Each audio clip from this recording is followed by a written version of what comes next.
L'homme s'approche du micro. Il ne regarde pas la foule en face de lui. Il va débiter un texte, une longue liste de noms et de fonctions, de manière monocorde, robotique.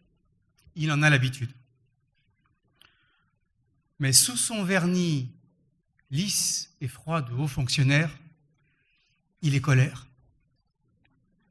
En ce lundi 23 décembre 2024, se clôt pour lui, pour nous, une annus politicus horribilis. 4 gouvernements se sont succédés en 2024, un record, toute république confondue, et par un 9 juin 2024 historique, son patron, notre président, a par une décision aussi irréfléchie que solitaire, accéléré la décomposition de l'imputrescible Ve République. Le secrétaire général de l'Élysée est sans doute colère aussi parce que le 5 septembre 2024, contre toute attente, après un combat juridique acharné de 15 mois, Anticor a récupéré l'agrément anticorruption qu'elle n'aurait jamais dû perdre.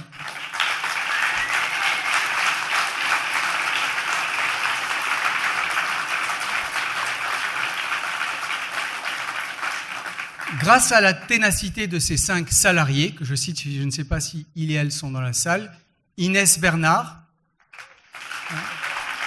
Maëlys Fourneau, Clarence Batia, Maxence Lambert, Grégoire Bell et à nos 2 stagiaires. Grâce à leur ténacité, grâce à la cohésion des 21 membres du conseil d'administration, grâce à l'investissement au quotidien de nos 80 référents de groupes locaux et grâce aussi à la confiance que nous donnent les 8000 adhérents et adhérentes de notre association. Ce 23 décembre 2024, donc, Anticor est partie civile dans une affaire dans laquelle lui, le secrétaire général de l'Élysée, qui nous dévoile la composition du gouvernement de la République française, lui, est mis en examen pour prise illégale d'intérêt. Le Premier ministre, l'homme de la moralisation de la vie publique, qui avait dû démissionner en 2017 de ses fonctions de garde des Sceaux, le courageux pourfendeur des abus de pouvoir sarkozystes, le dénonciateur acharné de l'arbitrage rendu en 2008 au profit de Bernard Tapie, le Premier ministre, donc, est le chef d'un parti politique qui a été condamné pour détournement de fonds publics le 5 février 2024. À peine nommé à Matignon, le nouveau Premier ministre n'a rien trouvé de plus urgent que de rechercher, depuis sa mairie de Pau, le retour du cumul des mandats nationaux et locaux à l'instant même où l'ensemble de son gouvernement était mobilisé pour faire face à la situation dramatique à Mayotte. Ce 23 décembre 2024, le secrétaire général de l'Élysée lit la liste des membres du gouvernement péniblement confectionnée par le président de la République et le Premier ministre. Je cite le journal Libération du 24 décembre 2024. Faux témoignages, corruption, financement irrégulier. Dans le gouvernement Bayrou, de nombreux ministres, dont le Premier ministre lui-même, ont déjà été condamnés par la justice ou fait l'objet d'une enquête judiciaire en cours. À cela, il faut ajouter le communiqué de l'agence France-Presse du 13 janvier dernier, citation, « Le ministre des Transports est visé par une enquête pour détournement de fonds publics et prise illégale d'intérêt à la suite d'un signalement de la Haute Autorité de la Vie publique en juillet 2021. » Et ce n'est pas tout. L'actuel garde des Sceaux a déclaré, en sa qualité de député du Nord, que, citation, « Il serait profondément choquant que Marine Le Pen soit jugée inéligible.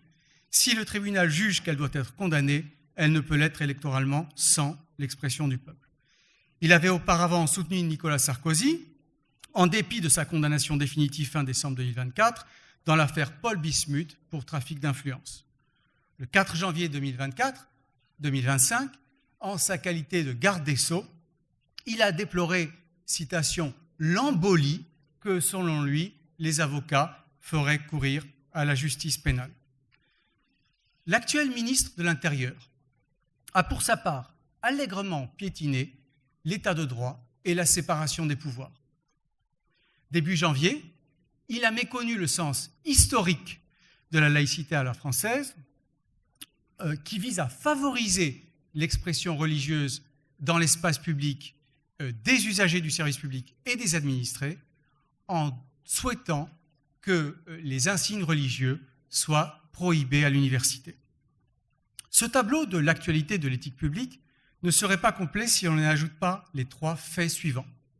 En premier lieu, et sans que nul ne trouve à y redire, il n'y a plus de président ou de présidente à la Haute Autorité pour la transparence de la vie publique depuis septembre 2024. En deuxième lieu, dans un rapport du 19 décembre 2024 sur la gestion des services publics locaux, la Cour des comptes a déploré le manque d'éducation à la lutte contre la corruption au niveau local. Je cite son rapport, page 45. Les dispositifs de prévention des atteintes à la probité ne sont pas systématiquement déployés, y compris dans les entités locales de grande taille. Enfin, je tremble en le disant, en mars prochain doit être nommé le futur président ou la future présidente du Conseil constitutionnel. Cela étant, il y a quand même quelques bonnes raisons de se réjouir de l'année 2024 qui vient de se terminer. Par exemple, en fin d'année dernière, Nicolas Sarkozy a pu partir en vacances aux Seychelles sans son bracelet électronique et en dépit de sa condamnation définitive dans l'affaire Bismuth. Le 3 janvier dernier, le président de la République a promis que l'actuel gouvernement ferait preuve, citation, d'audace, ce qui est rassurant mais un peu inquiétant pour tous les gouvernements précédents. Le 5 janvier dernier, Madame Elisabeth Borne, en sa qualité de ministre de l'Éducation nationale, a déclaré, citation, « Je ne crois pas que l'on attende d'un ministre qu'il soit spécialiste de ces sujets, ce qui est très rassurant, rapporté au gouvernement dans son ensemble. » Et, last but not least, chacun le sait ici, chacune le sait, le président du Sénat va enfin avoir un nouveau siège à sa démesure offert par le contribuable national. Mais la véritable bonne raison de se réjouir, c'est qu'il y a vous, ici ce soir, vous présents et présentes dans cette salle en présentiel et vous en distanciel qui nous suivez sur les réseaux pour remercier, pour distinguer, pour honorer celles et ceux qui inspirent nos combats militants en faveur de la probité publique par leur courage, leur réflexion, leurs actions, l'exemple qu'ils et elles nous donnent. Des lanceurs d'alerte, des lanceuses d'alerte, des journalistes d'investigation, des élus, des artistes, des chercheurs, des chercheuses, bref, des citoyens et des citoyennes. Qui sont-ils ? Qui sont-elles ? Pour le découvrir, nous avons l'immense fierté d'avoir un maître de cérémonie exceptionnel. Un maître de cérémonie dont le seul nom a permis de remplir les 200 places assises de cette salle en 2 jours ouvrés. Un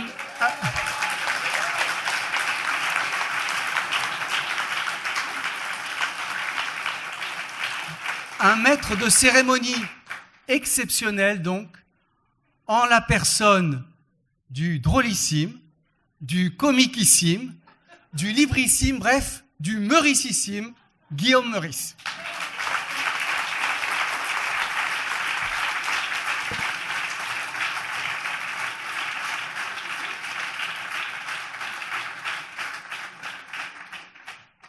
Merci pour cette belle présentation qui ne met pas du tout la pression. Non, je suis très heureux d'être là. Merci d'avoir pensé à moi pour présenter cette belle cérémonie. C'est vrai que Paul a dit quand même beaucoup de mal des gens de droite. Donc je suis là pour équilibrer un petit peu ce soir, je pense. Donc 17e édition des prix éthiques et des casseroles d'anticorps. Je suis très content d'être là à la Bellevilloise, même je trouve que c'est quand même pas le bon endroit pour ça.